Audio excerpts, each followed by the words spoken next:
నమస్కారం అండి. మన ఇంట్లో పిల్లలకి కానివ్వండి, పెద్దలకి కానివ్వండి, ఏదైనా ఒకటి అంటే భోజనానికి మధ్యలో ఏదైనా స్నాక్స్ తినడం కొందరికి అలవాటుగా ఉంటుంది. ఈ స్నాక్స్ కింద చాలామంది నూడిల్స్ అని, లేకపోతే ఏదైనా ఒక ఆన్‌లైన్‌లో ఆర్డర్ పెట్టుకొని ఫుడ్ తీసుకుంటూ ఉంటారు. దీనివల్ల చాలా వరకు హెల్త్ ఇష్యూస్ వస్తున్నాయి.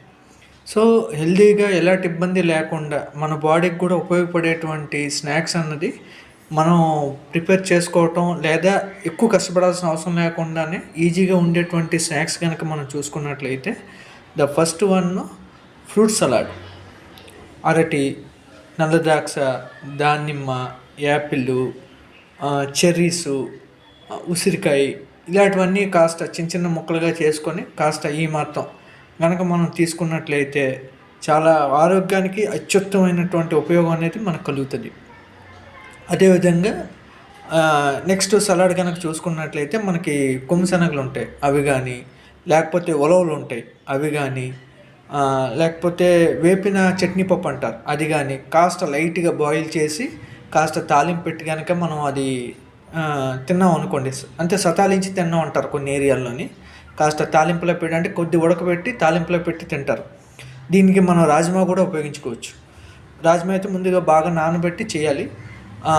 కాస్త ఉడికించి తాలింపు పెట్టి కనుక తింటే మనకి ఆల్మోస్ట్ ఆల్ ఏ మాంసంలో కూడా దొరకనన్ని హై ప్రోటీన్ మనకి దీంట్లో దొరుకుతుంది.